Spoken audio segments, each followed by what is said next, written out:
ભગવાન કૃષ્ણને જ્યારે જશોદાને આંગણે રમતા જોયા અને કવિ કાગ લખે છે કે માડી તારા કેટલા એ જન્મની રે આ કમાણી રે નંદરાણી તારા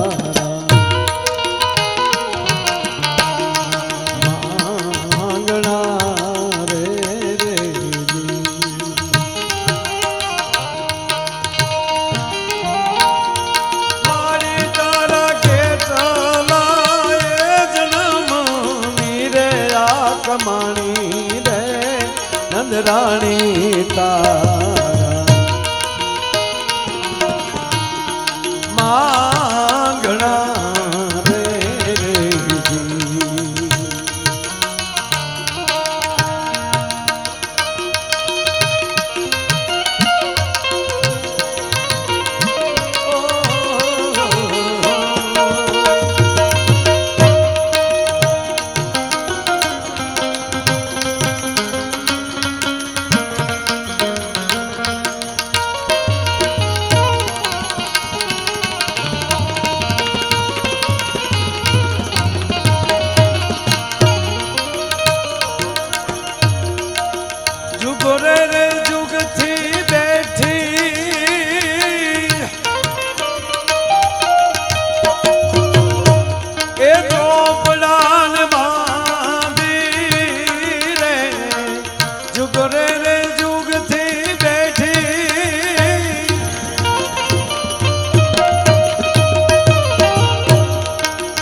નંદરાણી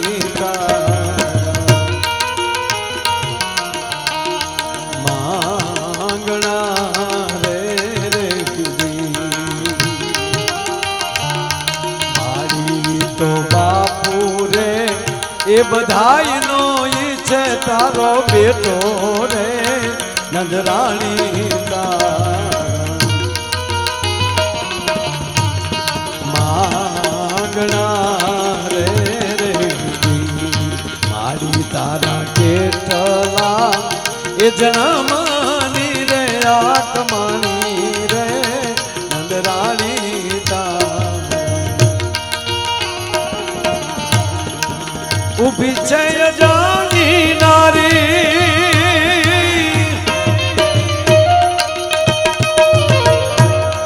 લક્ષ્મી લોભાણી રે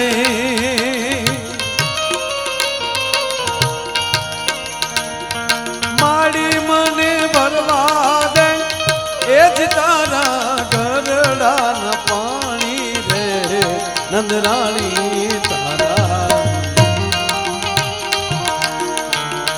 માંગણા રે મારી તારા કેટલા એ જન્મની રે કમાણી રે નંદરાણી તારા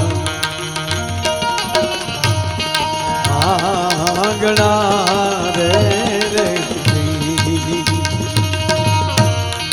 કાગ ફળિયામાં ઉભો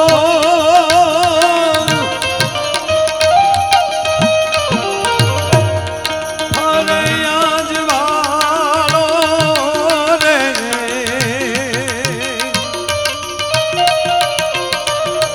મારી હું તો હરજો નહીં તારા પગથિયાનો જોને પાણો રે નંદરાણી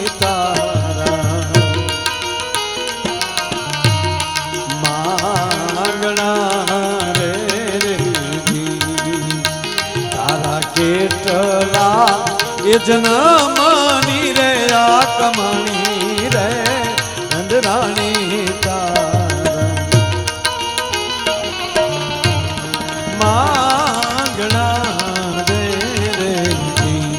અરે નંદરાણી તારા માંગણા જ્યારે ગોકુળમાં રમીને મોટા થાય છે,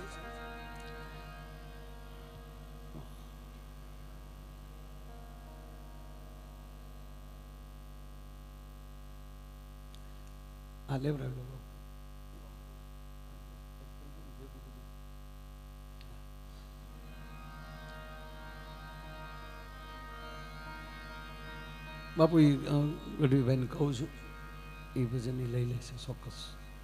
પણ એક વાત કરીને પછી મારે ભાઈને છેલ્લે રજૂ કરવા છે, કારણ કે એમણે ઠેઠ કચ્છમાંથી આવ્યા છે, ખાલી એક રાઉન્ડ લીધો છે.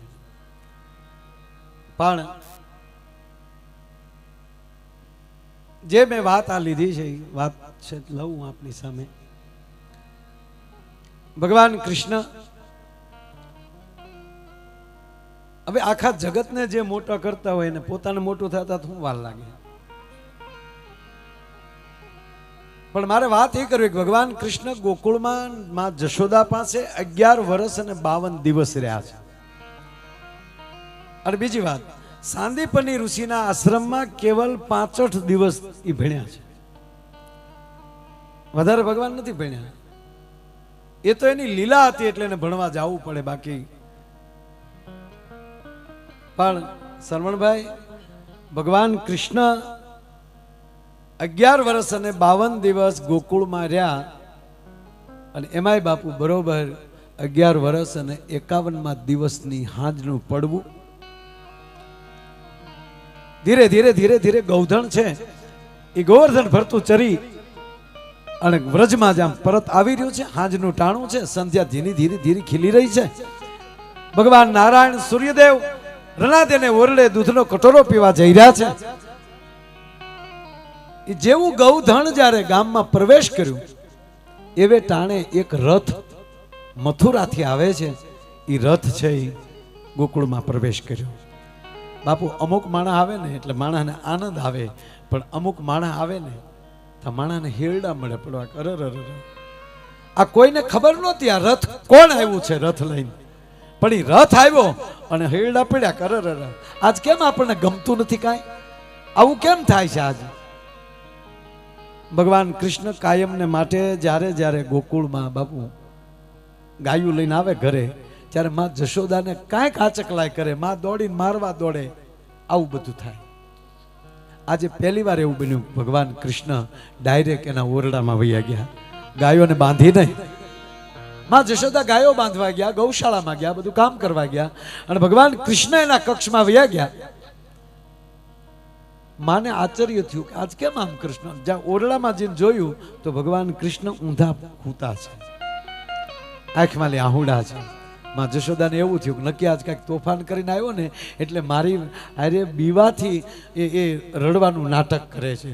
ભલે હું તો આજ એને ખાવા નથી દેવું, આજ વધારે તોફાન કરીને આવ્યો છે, આજ એને મારે ખાવા નથી દેવું. અટારીએ ચડીને જોયું તો ગામની વ્રજની બાઈઓ છે એ ટોળે વળેલી. માં જશોદાને ભરોસો બેહી ગયો, નક્કી મોટા તોફાન કર્યા છે, પણ કોઈ વ્રજની બાઈઓ મને ઠપકો દેવા નથી આવી શકતી. પણ ત્યાં એ ઘટના એ નહોતી. વ્રજની બાઈઓ વાતો કરે છે. બેન તને કઈ ખબર છે કે ના? કે કરો આવ્યા હરીને તેડવારે, કે રથડા છૂટો છે નાદ દરબાર, ગોકુળ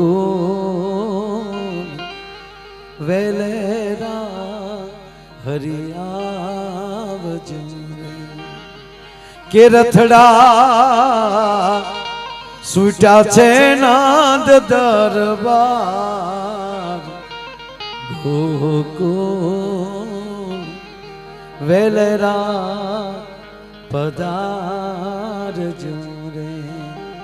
એ તમે વેલેરા પધારજો રે. બાપુ આવી લીલા કરીને જે કૃષ્ણ ગયા હોય, આ દેવોની ભગવાનની રામની વાતો કરતા કરતા જીભું થાકે નહીં, કૃષ્ણની વાતો કરતા કરતા જીભું થાકે નહીં. હજારો વર્ષ પહેલા ભગવાન રામ આવ્યા. આજ એની કથા વાંચીએ તો એમ થાય ગઈકાલની ઘટના છે. ભગવાન કૃષ્ણને 5,500 વર્ષ થઈ ગયા. આજે એની કથા સાંભળીએ એમ લાગે ગઈકાલની હજી ઘટના છે. એ આપણા હૃદયમાં હજી ભૂહાણું નથી. મહાદેવ તો પ્રથમ છે, આદિ શિવ ઓમકાર. ભગવાન તો અજન્મા છે, છતાં મહાદેવની વાતો કરીએ એમ લાગે ગઈકાલની ઘટના છે. અને આજ અહીંયા મહાદેવ આ આંગણે, ઉંબા ગામને આંગણે ઓમકારેશ્વર થઈ અને આ બિરાજતા હોય, એના સાનિધ્યમાં આવી રામકથા હોય ત્યારે કોરી છે ને ખાલી દેવાય, મારે એમ કે ફરમાઈશ લઈ લે. પણ હું ભાઈને વિનંતી કરું, એને મોજ આવે એવા ગીતો લઈને આવે.